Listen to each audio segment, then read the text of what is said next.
Oke guys, ini pertemuan kedua kita akan lanjutkan ya. Ini finishingnya ini kalau kebablasan itu akan nampak putih-putih, ini kebablasan tapi tidak apa-apa, sedikit gak kelihatan. Nah setelah aku kemarin menggunakan yang ini agak keras ini, apa itu, serabut yang sudah, aku akan menggunakan yang agak panjang bulunya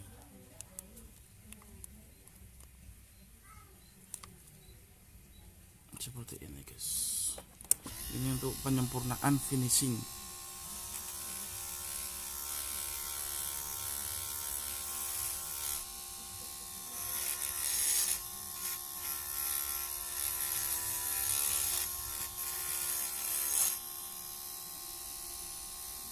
Dan tuntasan kita tuntaskan.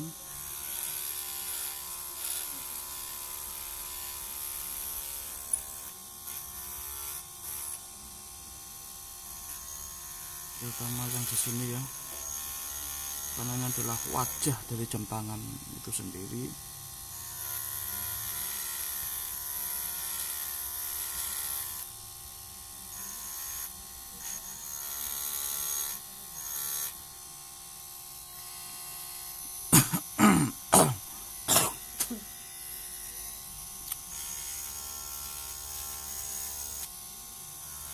Di bagus dan tidaknya itu jam tangan tuh biasanya dinilai itu dari sini. Nah kalau manusia kan cantik dan tidaknya itu pertama yang dilihat adalah wajahnya gitu, lalu bodinya,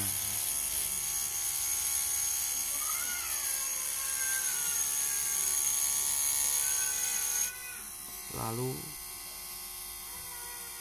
kelakuannya, lalu cara berpikirnya gitu.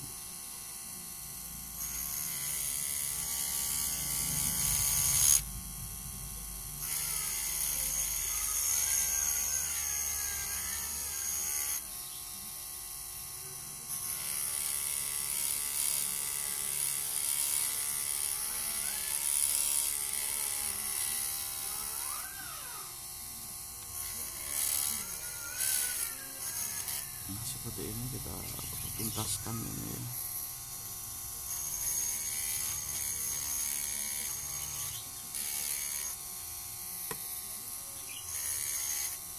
Lama ini bro, jadi aku tarifnya masang tarif seperti ini itu satu bodi jam kayak gini ya, yang bodinya agak nggak terlalu rumit ini itu sekitar 50.000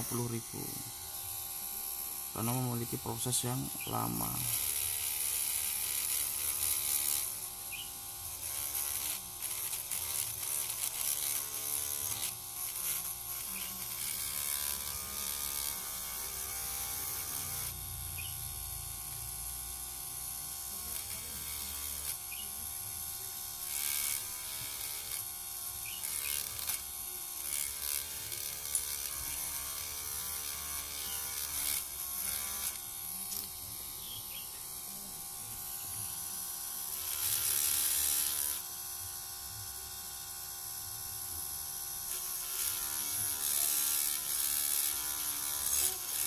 Tipis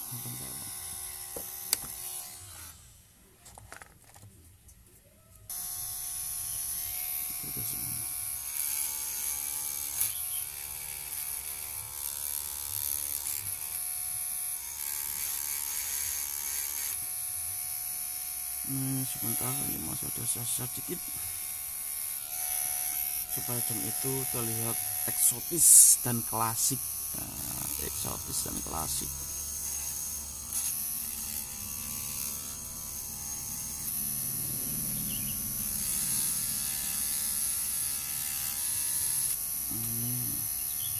Ini sudah hampir sempurna finishing kita.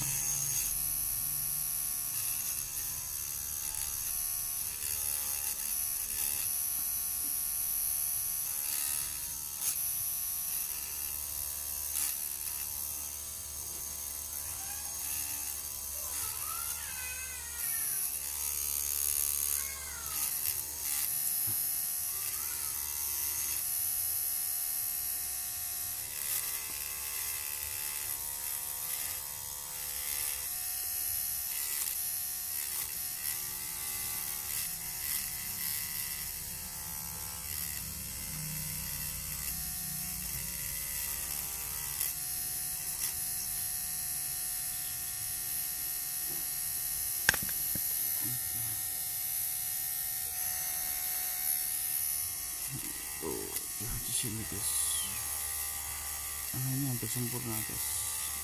Finishing kita biar dipakai pun enak, dilihat yang melihat pun juga enak, sehingga yang memakai pun pede. Kita harus rapi dalam mau finishing seperti ini. Ini aku ini punya sedikit masalah yang tentunya tidak baik buat siklus kehidupan gitu. Sekalian aku mau utarakan unek-unek itu di sini.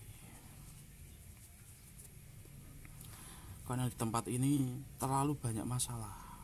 Padahal dulu aku umur segini inginnya udah berdamai dan tenang. Di usia 30 aku sudah mulai tenang. Maunya saya itu tidak mau berkecimpung dengan hal-hal. Namun karena ini aku nggak tahu, sudah buka toko lalu dipindahkan di sini gitu, dipindah akhirnya aku sampai sini. Ini bukan keinginan saya di sini gitu. Di sini yang saya tempati ini adalah tempat dimana saya dilahirkan dan dimana saya pertama kali gitu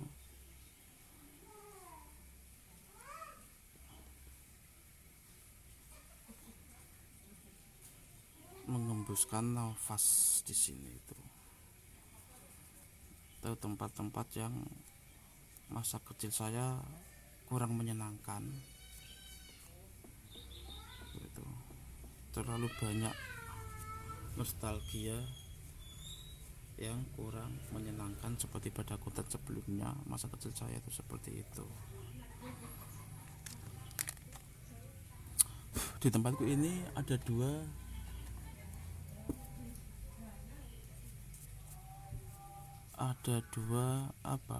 aliran. Kalau aku menyebutnya secara formal, secara global itu aliran dari NU dan aliran dari Muhammadiyah. Lah, aku ini dilahirkan di tempat yang namanya NU, tempat Salafi, tempat orang-orang yang menganut kepercayaan salaf gitu. Di tempatku ini NU itu lebih terbelakang ketimbang Muhammadiyah gitu. Saya tidak tahu tentang detailnya Muhammadiyah, namun yang saya tahu karena saya tidak hidup di area lingkungan Muhammadiyah gitu ya.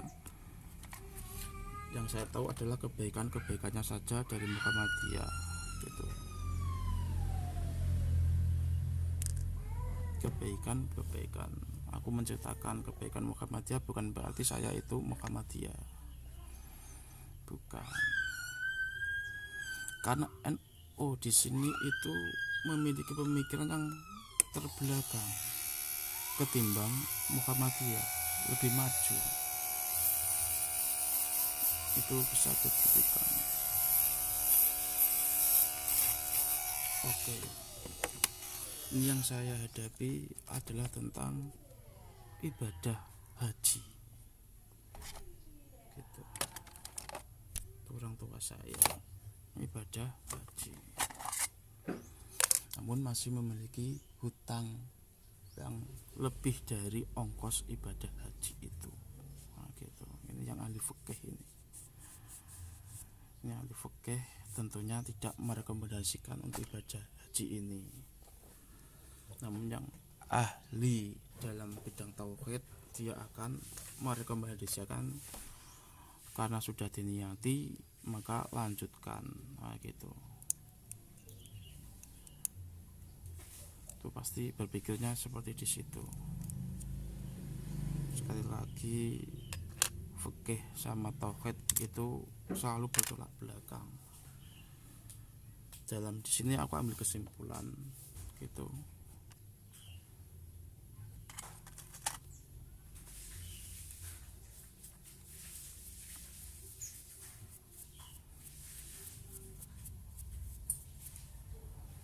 Ambil kesimpulan,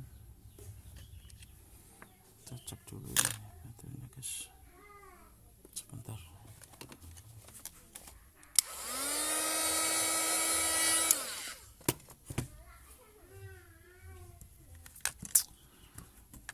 Sebelum saya ambil kesimpulan, saya terangkan dulu dasar pemikiran saya gitu.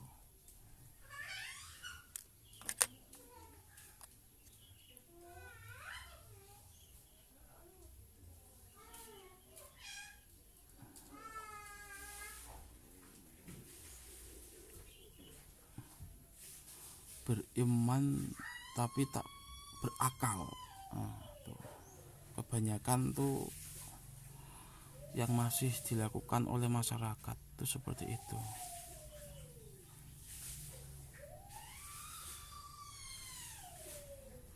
Gimana aku harus mulai dari mana untuk menjelaskannya? Nah, ini tadi mati sekarang hidup ya. Aku juga bingung ini, aku menjelaskannya di mana ini dengan bahasa yang sebaik mungkin gitu guys. Karena ini religi itu bersifat sensitif pada orang-orang yang tak punya otak, atau otaknya kurang, atau pemahamannya kurang luas, itu seperti itu. Itu religinya itu sifatnya itu seperti itu. Jadi aku di sini sudah terlanjur atau secara tidak langsung, tidak sengaja berkecimpung di dalam ini gitu, di dalam religi. Ada ini nih, aduh, santai guys, aku masih punya stok jarumnya, jadi teman-teman tidak usah risau, tidak usah panik. Nah gitu, ketusuk jarum apa jam saja ini bisa berdarah gitu. Berarti ini mesinnya mati tadi ya, minta tumbal minta tumbal darah. Setelah kesuk darah saya itu akhirnya dia hidup mungkin minta tumbal ya mesinnya itu. Mesinnya mati, kemarin kita cek udah mati, sekarang ketusuk tangan saya, padahal jarum itu sangat lembek loh ya gitu. Tusuk ini tuh bisa, jarum itu sangat lembek, nah, gitu. Seperti mulut saya ini sangat lunak. Kalau saya tidak pintar menggunakan bahasa, nah, gitu, itu bisa istilahnya menyinggung orang. Ya, kalau di sini aku berusaha sebaik mungkin untuk menyadarkan, gitu, untuk memberi pencerahan. Ini mana ya, khususnya ini kepada yang bersangkutan, orang tua saya.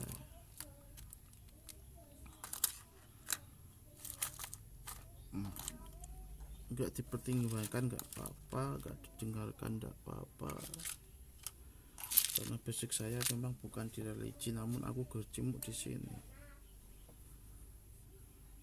Ini mungkin juga dialami oleh orang-orang yang banyak di luar sana, ya gitu, banyak di luar sana mengalami hal yang serupa tentang doktrin haji, doktrin ibadah, yang salah satunya adalah rukun dari agama itu sendiri.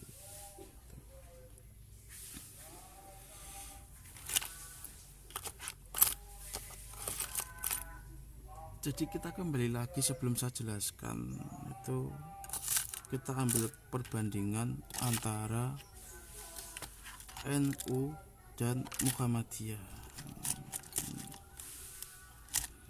Rata-rata orang dalam segi ibadah itu lebih fanatik NU daripada Muhammadiyah. Kalau aku bilang itu seperti itu.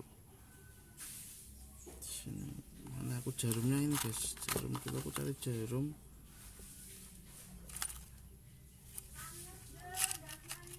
Kalau orang-orang apa itu Muhammadiyah itu dia lebih mengutamakan pendidikan, lebih mengutamakan logika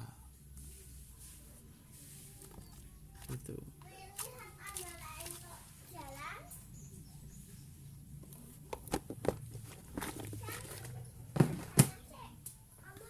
Kalau di NU ini perbandingannya saya umpamakan lebih memperbaiki rumah ibadah ketimbang memikirkan pendidikan bagi kaumnya. NU itu di situ. Kalau di Muhammadiyah dia lebih mementingkan pendidikan bagi kaumnya. Gitu. Makanya di sini yang aneh-aneh itu rata-rata orang menuduh NU yang aneh-aneh itu karena yang jadi di NU ya banyak gitu.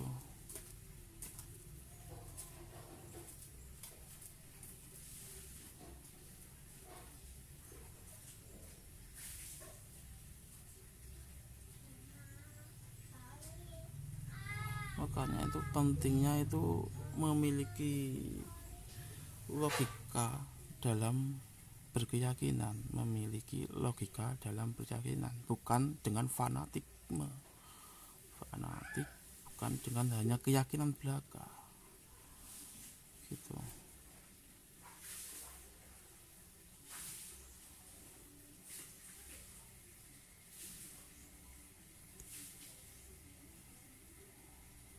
Wangel masalah kalau sudah membudaya seperti itu, dikasih tahu apapun itu sudah susah, sulit guys, sulit. Itu mungkin di tempat lain juga begitu sulit, apalagi ada kuatnya doktrin ini sudah di televisi. Tukang bubur naik haji dan lain-lain, itu tidak pas. Itu pendidikan moral yang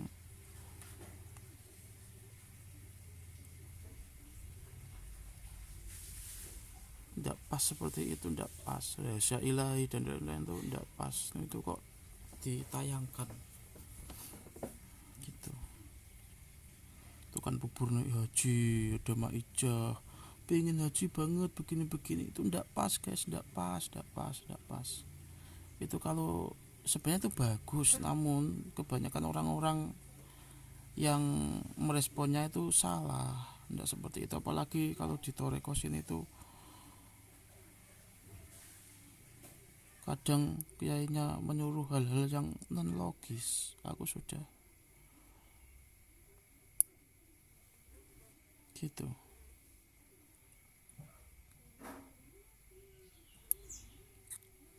Jadi menyuruh diniatin dan jangan diulik-ulik untuk berangkat haji. Bisa, biar tetap bisa, karena dengan menghalalkan segala cara itu sendiri akhirnya ya bisa. Namun apakah itu afdol? Tidak afdol. Saya bilang di sini tidak afdol orang-orang yang seperti itu. Haram, saya bilang malang. Ibadah haji yang seperti itu haram. Saya tuliskan begitu. Aku emosi bener ini. Emosi bener. Haram. Gitu. Artinya orang ini berkeyakinan tanpa memiliki otak. Gitu. Tidak berlogika. Artinya seperti itu. Nek enggak suka itu orang-orang yang toreko semua itu suruh ngumpul di sini, aku sampai bilang berani begitu.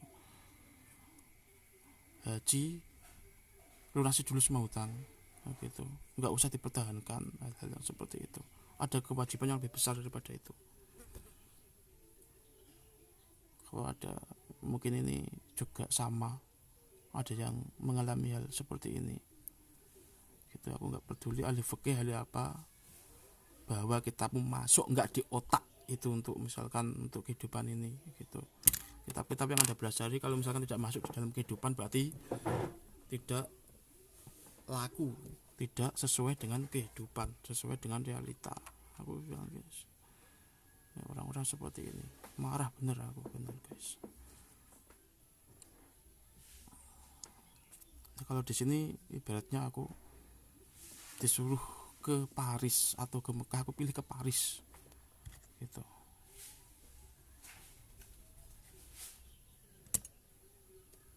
Doktrin-doktrin yang ini aku kan masalah kayak gitu tuh tidak suka itu. Di sini aku melampiaskan emosi saya di konten ini ya.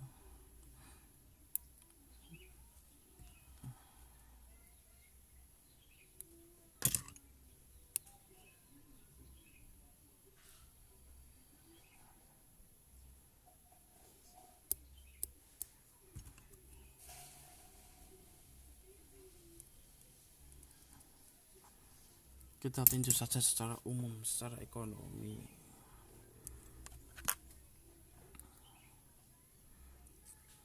Salah satu ibadah yang mengandung nilai bisnis adalah, kalau di lingkungan saya ini adalah haji, itu mengandung nilai bisnis. Nah gitu.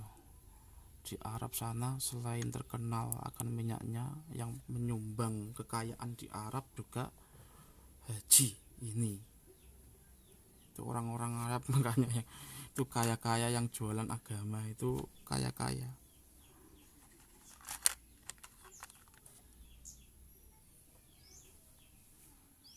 Itu sedangkan kita orang Indonesia itu sebenarnya di Arab itu dianggap rendah. Karena pentingnya pola pikir yang seperti ini. Kalau di sini saya perbandingkan, aku menggunakan bahasa sebaik mungkin agar tidak terlepas dari atau mengontrol emosi saya. Aku ingin manajemen syar'i dari Muhammadiyah ini gitu. Di Muhammadiyah itu mengedepankan sosialita, atau kalau misalkan jadi dia benar-benar udah siap lahir dan batin, nah gitu. Artinya emang kesempatan itu tidak wajib, karena memang itu ada di rukunnya religi, namun bisa memilah-milah antara kewajiban dan tidak wajib gitu. Andai kan bilang enggak apa-apa, andai kan sudah menghalalkan berbagai cara untuk datang ke sana, lalu bisa ke sana, apakah itu afdol? Tidak afdol, saya bilang tidak afdol gitu.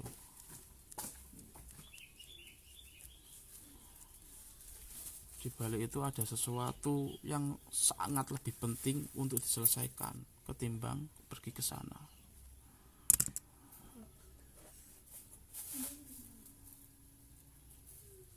Seperti itu guys. Nah ono sing ngomong iku kiyaine sopo gitu, itu yang pemuka agama, salesnya siapa, aku berani debat di sini pakai otak, terus terang pakai otak gitu.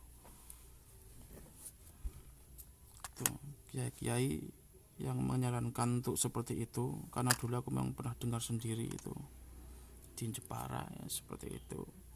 Habib palsu, aku bilangnya Habibnya bukan palsu, tapi duriatnya yang palsu, aku bilang gitu. Itu menyarankan logika-logika yang gak nalar seperti itu. Dan kalau dicerna orang-orang yang tidak memiliki pemikiran logis yang nalar, itu akan jadi sesat. Sebelum berangkat itu ada kewajiban yang wajib diperlui, tidak perlu menghalalkan segala cara, karena itu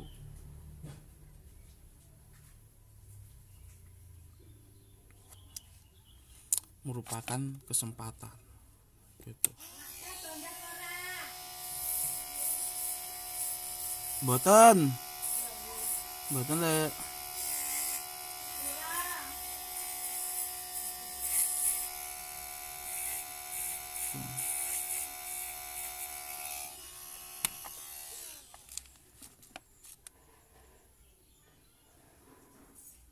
Kalau dalam fikih kan nejo kaji ing beto takdiron nak kuwasa, kalau berkuasa, kalau ndak ya ndak usah dipaksakan.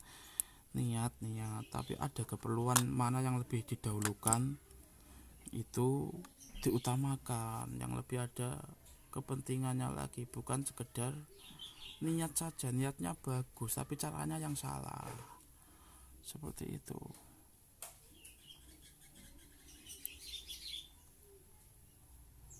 gitu. Kalau di Muhammadiyah itu lebih mengedepankan pendidikan formal, bukan membagus-baguskan rumah ibadah, tapi membaguskan caranya berpikir untuk ibadah.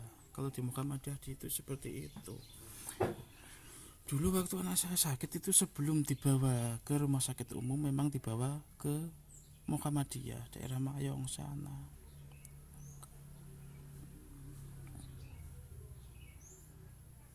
Gitu ya. Di situ saya lihat gitu ada wajengan dari pemukanya itu seperti ini. Hidupilah Muhammadiyah. Jangan hidup numpang hidup di Muhammadiyah, itu maknanya luar biasa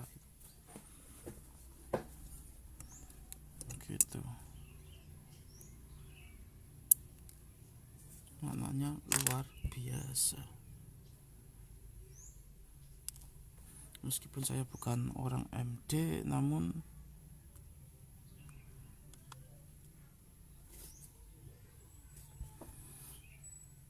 aku melihat MD ini, yang saya lihat itu bagus, manajemennya itu bagus gitu, daripada yang saat ini saya tempati, yang saat ini saya dilahirkan di sini.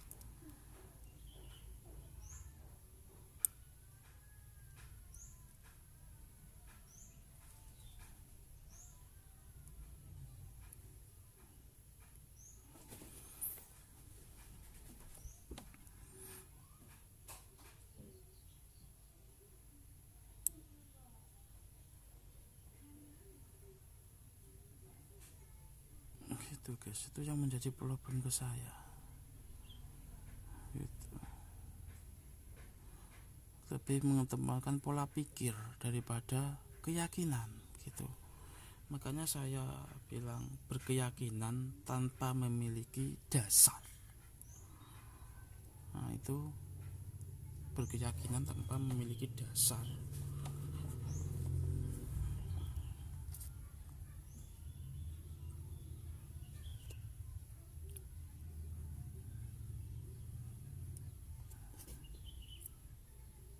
Itu ndak apa ya, nggak berfaedah itu, malah justru menjadi racun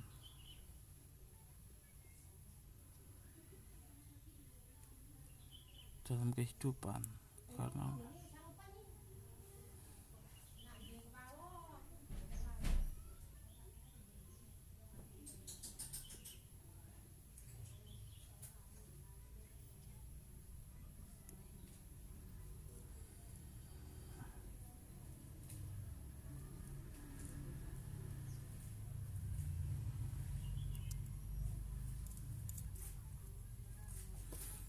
sebelum berkeyakinan, ini aku agak sorry guys, aku agak mumet ya ini.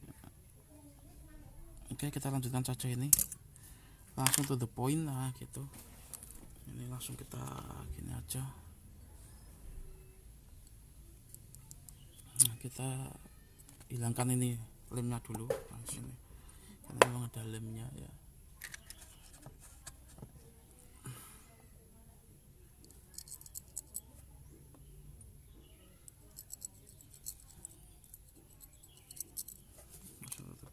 Aku belum bisa ngomong yang baik, masalahnya aku hanya menyuarakan suara hati tentang ketidakbenaran di orang-orang yang mabuk dan fanatik dengan religi ini gitu. menyuarakan suara hati saya gitu, menyampaikan unek-unek saya gitu.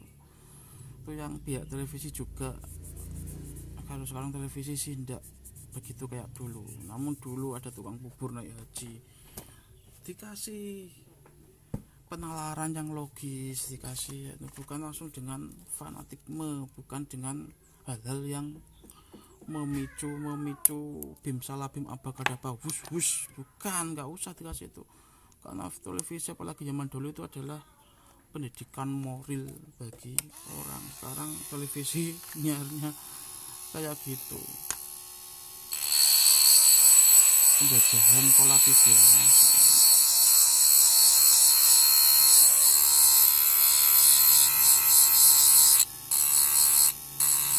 Ya, karena ada kesempatan umrah, misalkan pergi umrah atau ke Paris, aku bilang ke Paris saja, ngapain ke sana gitu.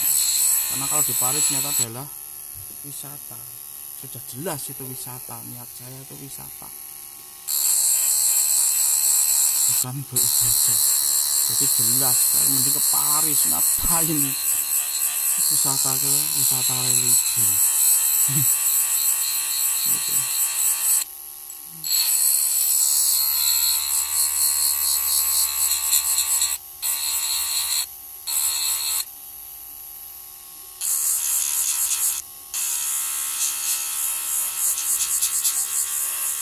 Kalau dulu ada cerita waktu saya kecil itu, ada namanya Rofiah Ladawiyah itu mau menghancurkan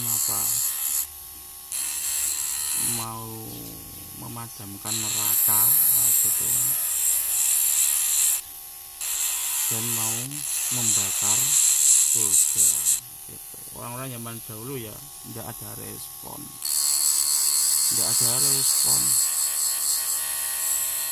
karena apa, dia nggak kenal dengan apa itu neraka, apa itu surga. Jadi mungkin dibiarkan saja. Bagaimana kalau sekarang, di zaman sekarang ini kita ganti, kita hancurkan Baitullah gitu, kita hancurkan Ka'bah, bagaimana? Nanti direspon banyak orang, dicap begini-begini gitu. Karena itu hal yang sangat sensitif, dan di situ meskipun itu termasuk salah satu rukun atau ibadah yang bagus, namun banyak orang yang salah mengartikan hal itu, sehingga konsepnya sama seperti berhala atau pagan itu sendiri, kebudayaan gitu.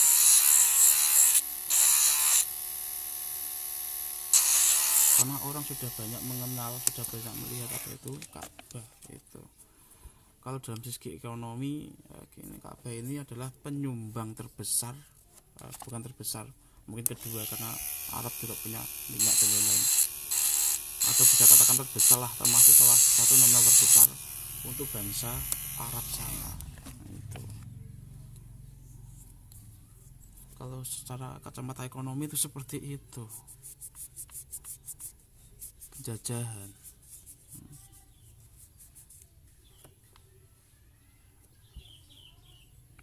Ini masih ada sedikit guys.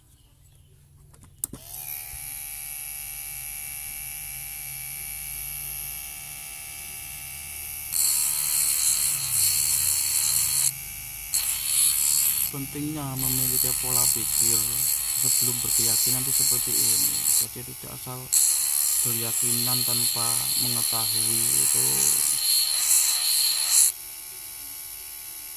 kurang afdol, atau aku menyebutnya itu haram. Ini hanya ucapan saya, kiasan saya. Orang yang berkeyakinan tanpa mengetahui apa yang diyakini itu adalah hal yang haram. Yang haram itu haram untuk dilakukan. Nah, itu banyak dilakukan oleh orang-orang itu, termasuk saya.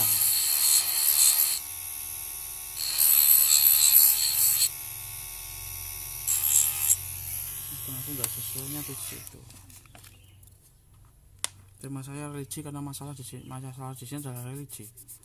Kalau mungkin masalah saya di sini adalah biologi, ya kita membahasnya mungkin biologi ya, gitu, sambil ngobrol kayak gini gitu.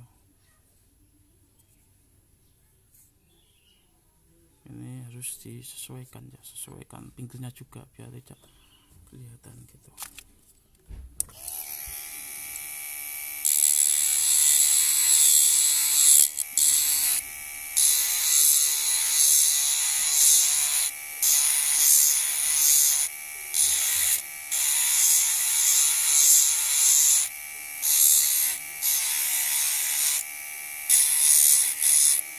Mungkin saya harap teman-teman bisa memahami ucapan saya karena saya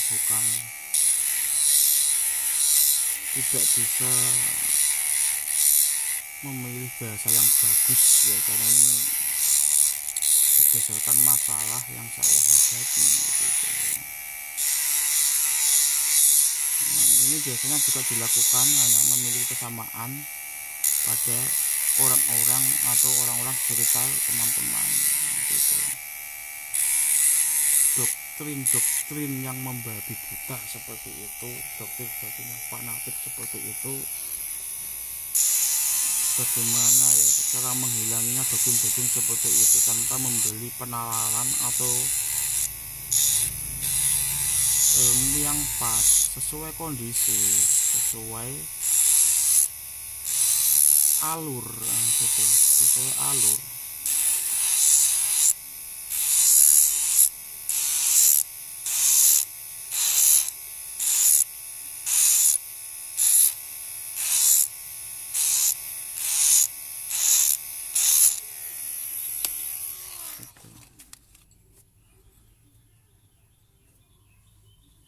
Sesuai alur.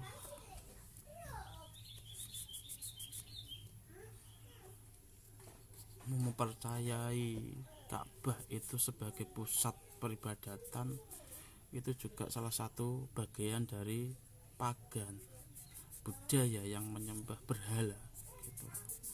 Makanya mungkin di situ ada orang-orang yang menerbitkan buku bahwa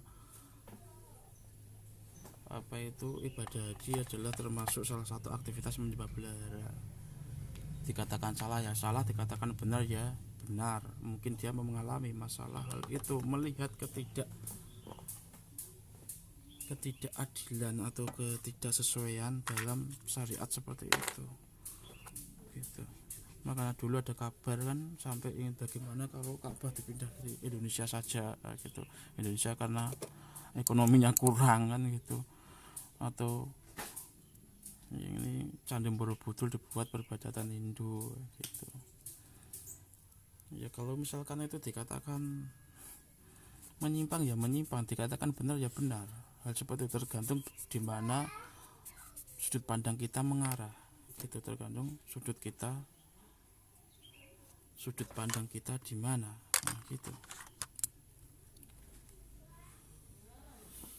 Hal yang tidak gitu, manusia berkeyakinan tanpa otak gitu, akhirnya ya seperti itu. Mana yang dari saya ini guys, ini kalau bahasa saya itu pentingnya berakal dulu baru beragama nggak berakal keyakinan yang apa itu sih, taklid yang membabi buta, keyakinan tanpa dasar gitu. Berkeyakinan tanpa dasar meskipun setinggi apapun ilmu pengetahuan Anda di keyakinan itu namun tidak memiliki dasar, itu percuma. Atau kita sebut apa,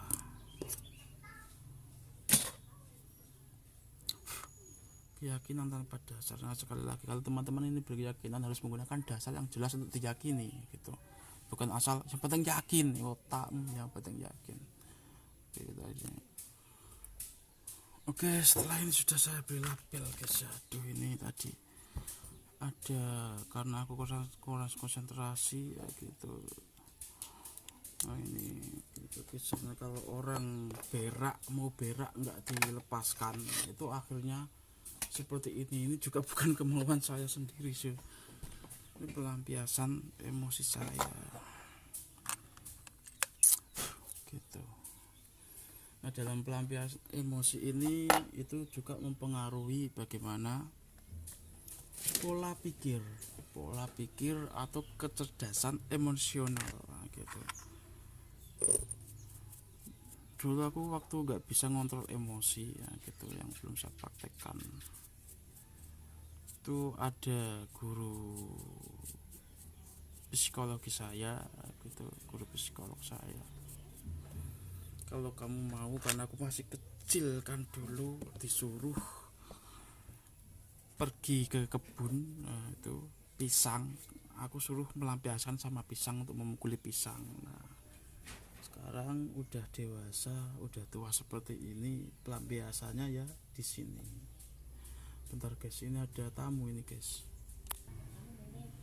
Nah, itu bentuk pelampiasan emosi saya. Namun di situ kita perlu dikaji lagi. Pentingnya berpikir secara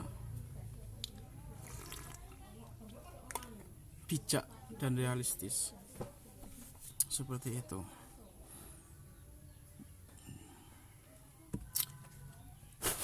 Oke, ini kita kasih minyak dulu. Kayaknya ini mesinnya masih mati sih. Kalau misalkan masih mati, daripada ribet-ribet ya kita langsung ganti, gitu aja enak. Ya seperti ini. Jadi kembali lagi, dulu aku pernah menerangkan rumus hidup dalam berkeyakinan adalah apa? Kebahagiaan. Nah, itu. Orang hidup ini tujuannya mencari kebahagiaan. Orang berreligi juga mencari kebahagiaan, gitu. Jangan mengorbankan kebahagiaan dunia demi suatu religi ini. Itu jangan, salah satunya jangan ada yang dikorbankan, gitu.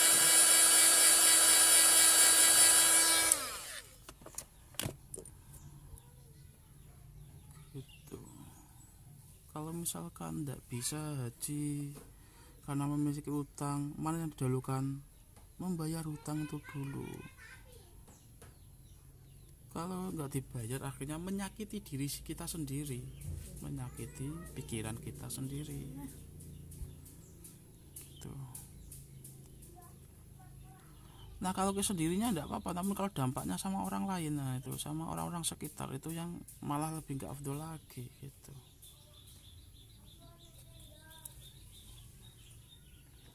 Pentingnya berpikir, pentingnya ilmu pengetahuan seperti itu. Makanya aku disini lagi, karena aku juga pernah satu kos sama teman saya Muhammadiyah, gitu.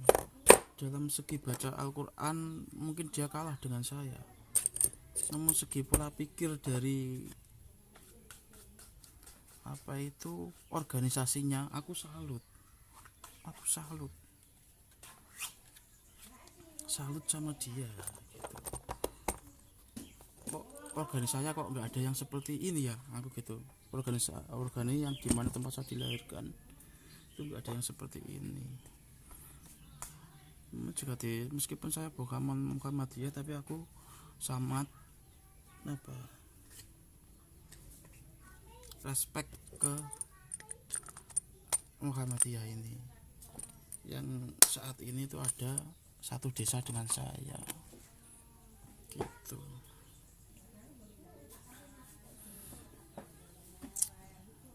Pun juga dari peranan para dai-nya, gitu, yang memberikan wawasan atau literasi yang pas, bukan hanya kalau aku dulu di mana ya, itu nanti tak terangkan, itu di Mayong, itu yang saya anggap itu zuriat nabi yang palsu, atau itunya Habib siapa nanti tak jelaskan.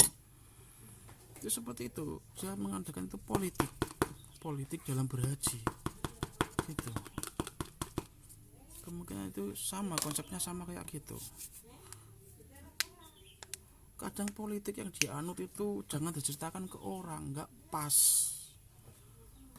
Kesempatan dia di situ, memang dia memiliki kesempatan di situ. Orang lain kadang tidak memiliki kesempatan yang sama seperti dia. Kalau dia memiliki itu, mengajarkan sesuatu berdasarkan ukuran dirinya, itu tidak pas.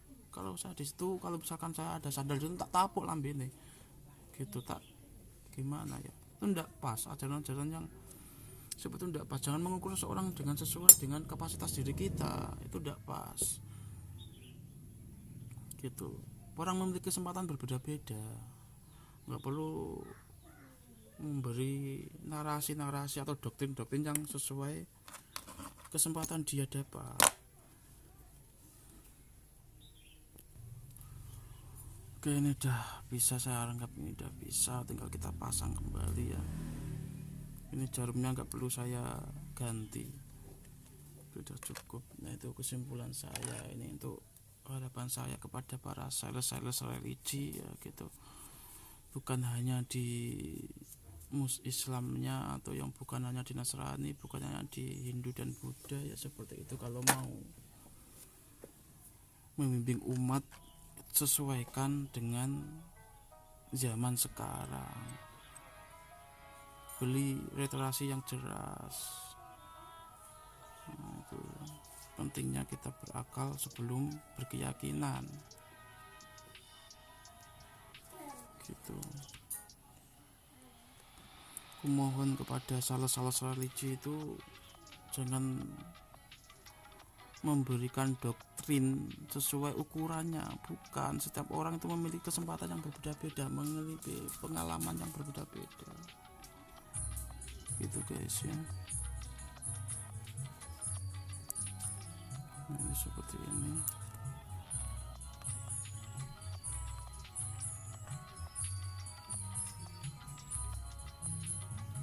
Oke, kita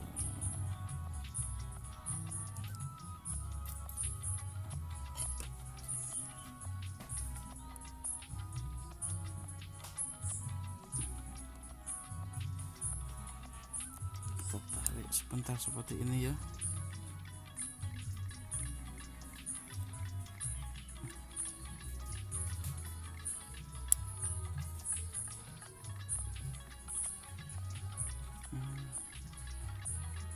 Ini harus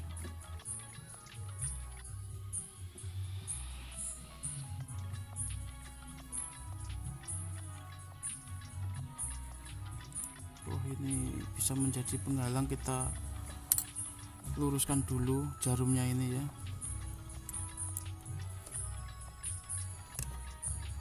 karena kalau enggak sinkron ini nanti akan bertabrakan, harus diluruskan gitu.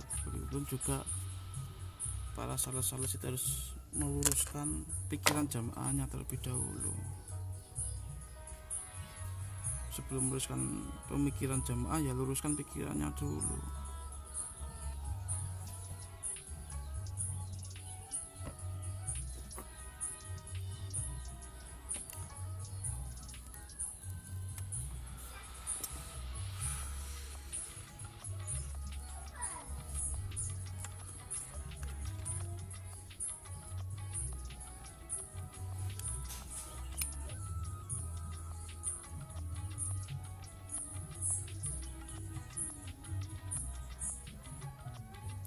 Pentingnya belajar kehidupan, bukan hanya mementingkan fanatisme dalam religi.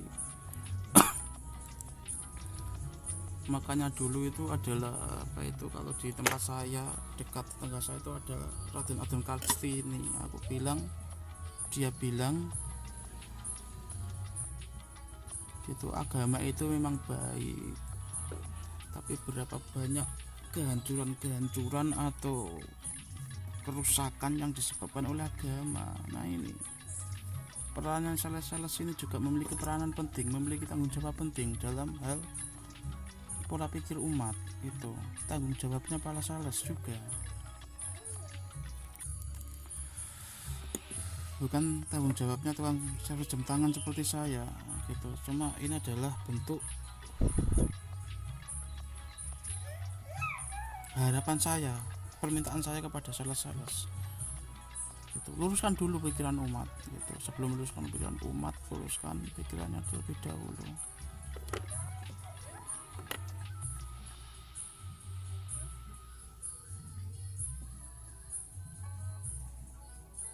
Lalu ada filosofi dari barat, agama itu adalah racun, seperti itu.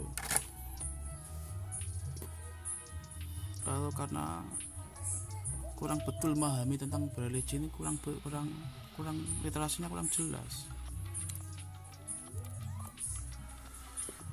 kurang, jadi hanya berkeyakinan tanpa menggunakan alasan dari turun temurun gitu.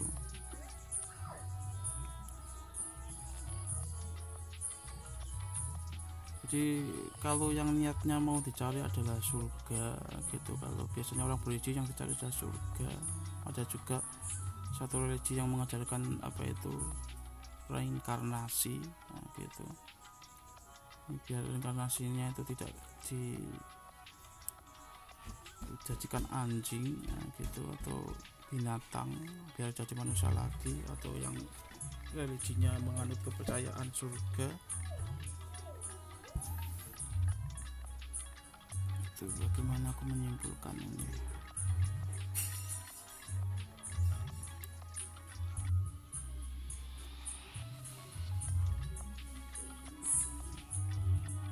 Dimulai dari salesnya dulu. Untuk mengatur suatu umat dimulai dari salesnya terlebih dahulu.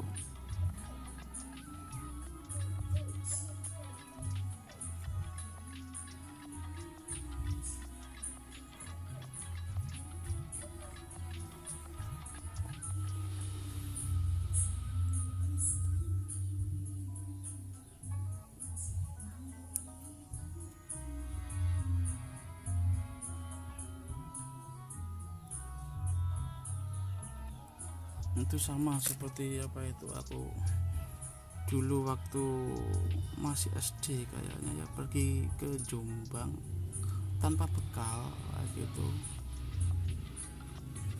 Aku mampir di pesantren Al-Mu'ayyad. Aku Jombang itu mana, aku nggak tahu Jombang itu mana, nah, gitu.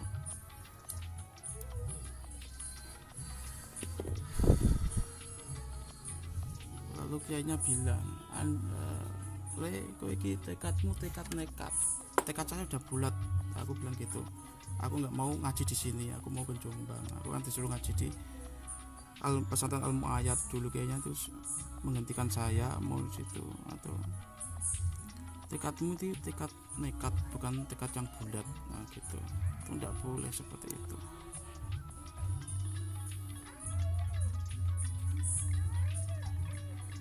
Itu pemahaman yang jelas seperti itu, dimulai dari salesnya terlebih dahulu.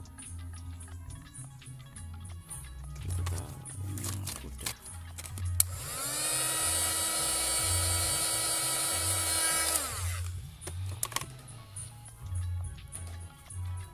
mati nih guys, mati ini gitu.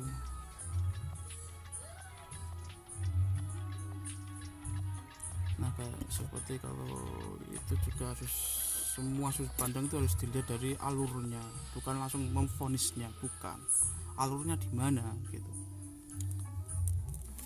Itu orang yang memiliki pemikiran jernih. Kebanyakan orang-orang itu seperti kerbau dicongok hidungnya, itu adalah orang-orang yang tidak memiliki wawasan yang luas gitu.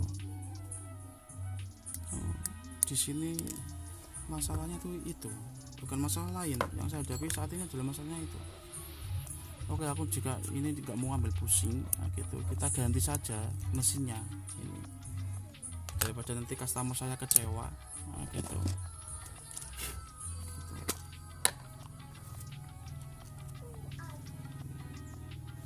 Kita ganti saja mesinnya sejenis ini. Sebelum tak perbaiki ini tak kumpulkan dulu, karena saya lihat part-partnya sudah bagus. Ini tuh pusingnya tukang servis ya, nggak mau ambil pusing seperti ini gitu.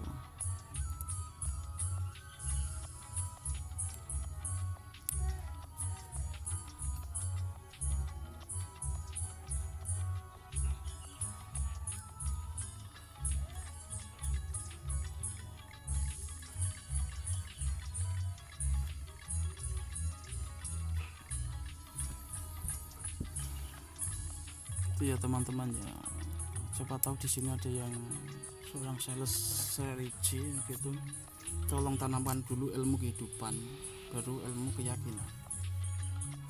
Mana yang lebih penting dan mana yang harus dihasilkan lebih dulu, bukan berdasarkan hukum gitu. Bahkan di Nasrani aku malah sepakat, aku di sini dilahirkan sebagai Islam, lahir sebagai orang Islam gitu. Namun aku sepakat dengan Nasrani bahwa itu bisa berubah, apa itu hukumnya itu bisa berubah tergantung dengan tadi apa itu realita atau masa atau zaman seperti itu. Kalau memahami Islam lebih dalam sebenarnya sih sama gitu, maksudnya namanya taklid gitu. Karena kebatasan orang yang lahir dengan saya itu adalah apa itu lebih fanatik, doktrin untuk fanatik, tidak memahami secara dalam gitu, fanatik. Karena kalau kita sudah memiliki sadar berkeyakinan gitu, semua hukum dalam berkeyakinan maupun kehidupan itu pada dasarnya adalah mubah, dilakukan boleh, nggak dilakukan nggak apa-apa. Nah gitu.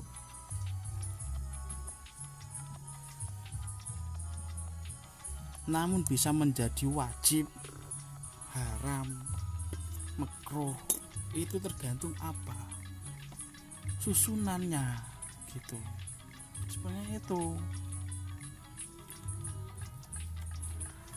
pertimbangannya tuh di situ, nggak usah neko-neko. Jadi kalau kita berdiri dasarnya itu ya cuma itu aja, adanya haram karena itu merugikan, adanya wajib karena apa itu bagian dari kewajiban, seperti itu.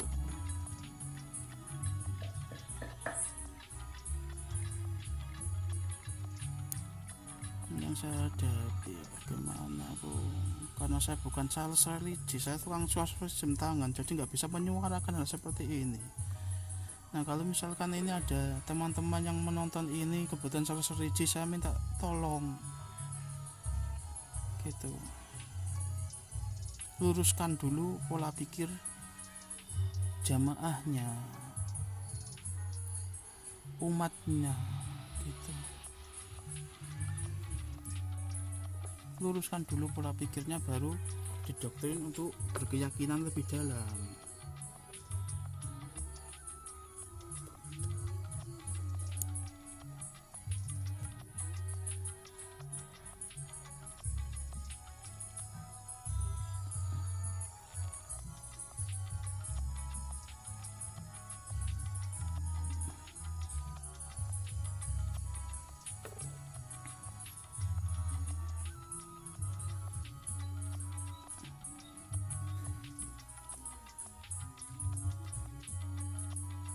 Jangan memberi doktrin sesuatu berdasarkan porsi Anda, jangan. Sesuaikan porsi mereka, bukan porsi Anda.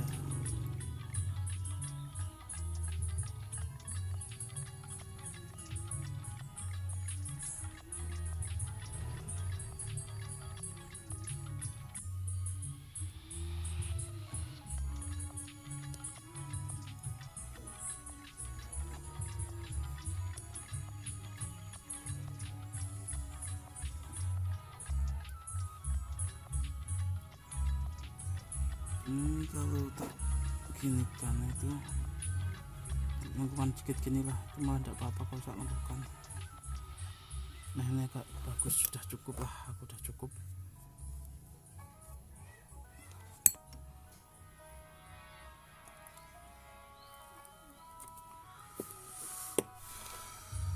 Sudah bisa dibawa pulang, sudah tak kasih ke customer, udah bisa. Tinggal apa itu membersihkan casingnya saja, kacanya.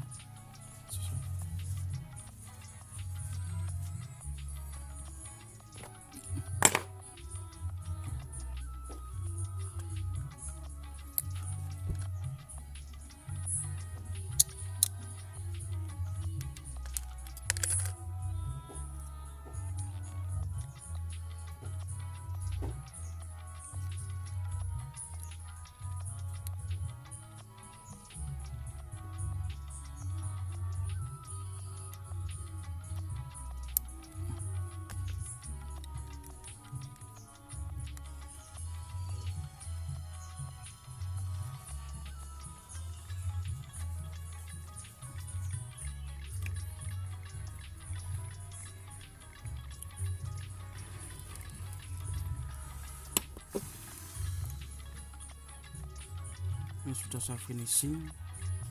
Oke, finishingnya ini kita harus menggunakan apa ya, ini ya, karena ini kalau tak berlarutan ini akan menjadi pecah-pecah dan tidak bagus. Nah gitu.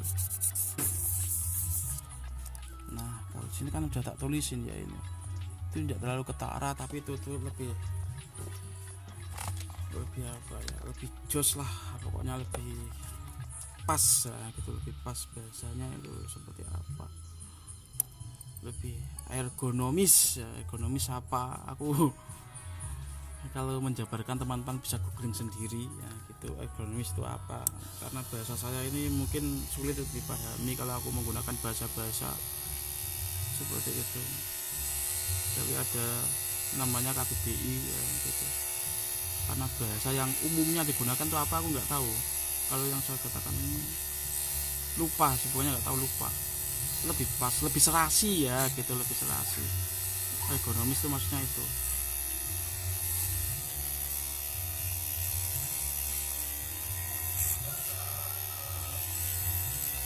Lebih sesuai ya gitu. Kita hilangkan dulu, finishing dulu bebasnya seperti ini.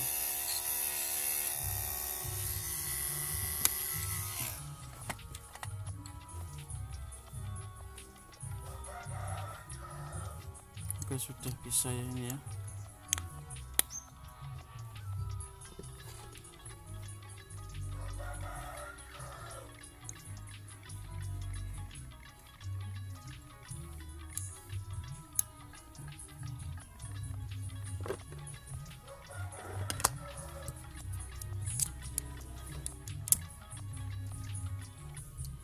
Gitu.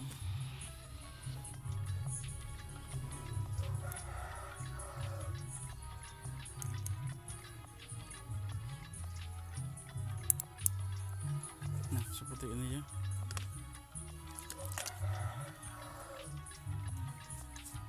Oke, lalu aku menggunakan ini, nah gitu, biar puas customer saya, tak belikan ini. Nah gitu, ini yang sudah saya ajarkan. Ini gak tak kasih spray, jadi masih apa adanya gitu.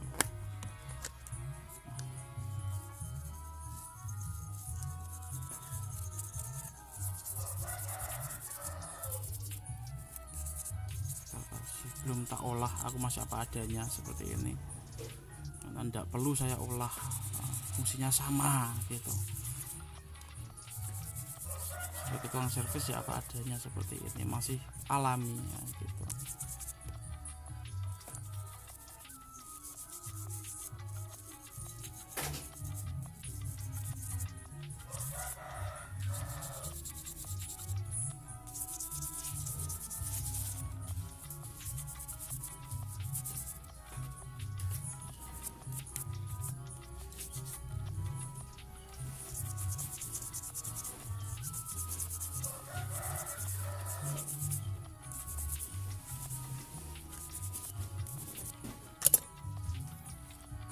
Sudah cukup, ini tak balik dulu karena yang dalam untuk membersihkan yang kering, karena yang luar saya bersihkan untuk yang satu objek fungsinya ini berbeda-beda.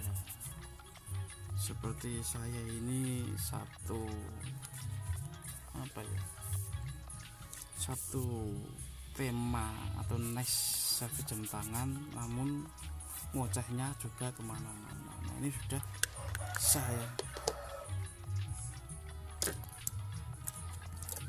sebelumnya juga nggak jenuh setiap hari bertemu dengan teman-teman seperti ini, saya juga nggak jenuh. Oke, kita cek di sini gitu biar lebih keren. Bagaimana akan menjadi jam yang mahal atau tidak ini gitu, dari jam yang nilainya cuma belasan ribu menjadi ratusan ribu. Oke, nanti kan kita lihat di channel Jendela Wali.